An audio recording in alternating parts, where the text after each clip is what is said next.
Singapore में corona के नए वेरिएंट से जुड़े दिल्ली के मुख्यमंत्री अरविंद केजरीवाल के दावे पर सियासत तेज हो गई है। दरअसल केजरीवाल ने कहा था सिंगापुर में मिला नया वेरिएंट बच्चों के लिए खतरनाक है।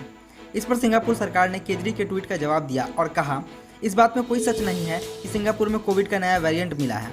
हमारे देश में ज़्यादातर केसों के लिए कोरोना का B1.1617.2 स्ट्रेन ही जिम्मेदार है।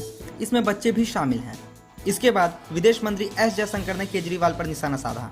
उन्होंने कहा कि कोरोना के खिलाफ लड़ाई में सिंगापुर और भारत ठोस भागीदार रहे हैं। हालांकि लोगों को ठीक से पता होना चाहिए कि उनकी गैर जिम्मेदाराना टिप्पणियां हमारी लंबी साझेदारी को नुकसान पहुंचा सकती हैं। मैं स्पष्ट कर दूं कि दिल्ली के मुख्यमंत्री का बयान उनकी निजी राय है, वे भारत की आवाज़ नहीं है। इस पर दिल्ली के उप मुख्यमंत्री मनीष सिसोदिया ने पलटवार किया। उन्होंने कहा कि सिंगापुर के शिक्षा मंत्री ने बच्चों पर खतरे की बात कही थी। अब भाजपा घटिया राजनीति कर रही है। केजरीवाल को बच्चों की चिंता है और केंद्र को सिंगापुर की। केजरीवाल के बयान के बाद सिंगापुर की सरकार ने वहां भारत के हाई कमिश्नर को तलब किया और सिंगापुर वेरिएंट वाले ट्वीट पर आपत्ति जताई। भारत की ओर से जवाब दिया गया कि दिल्ली के मुख्यमंत्री के पास कोविड के वेरिएंट या विमान पॉलिसी पर बोलने का कोई अधिकार नहीं है। सिंगापुर के विदेश मंत्री विवियन बालकृष्णन ने कहा कि राजनेताओं को फैक्ट पर बात करनी चाहिए। सिंगापुर वेरिएंट जैसी कोई चीज़ नहीं है। इधर भारतीय मीडिया में बीते दिन दावा किया गया था कि सिंगापुर में मिले नए वेरिएंट से भारत में तीसरी लहर का खतरा हो सकता है। सिंगापुर की हेल्थ मिनिस्ट्री ने कहा कि जिस वेरिएंट की वजह से देश में मामले बढ़े हैं वो भारत में मिले वेरिएंट का एक रूप है।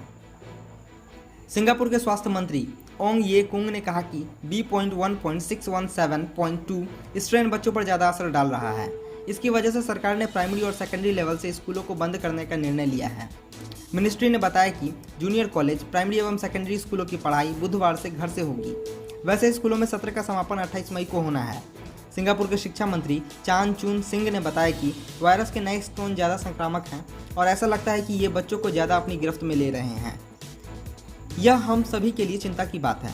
हालांकि उन्होंने यह भी कहा कि नए वायरस से संक्रमित कोई भी बच्चा गंभीर रूप से बीमार नहीं है। सरकार पूरी कोशिश कर रही है कि देश में 16 साल से कम उम्र के बच्चों को भी वैक्सीन लगाई जाए।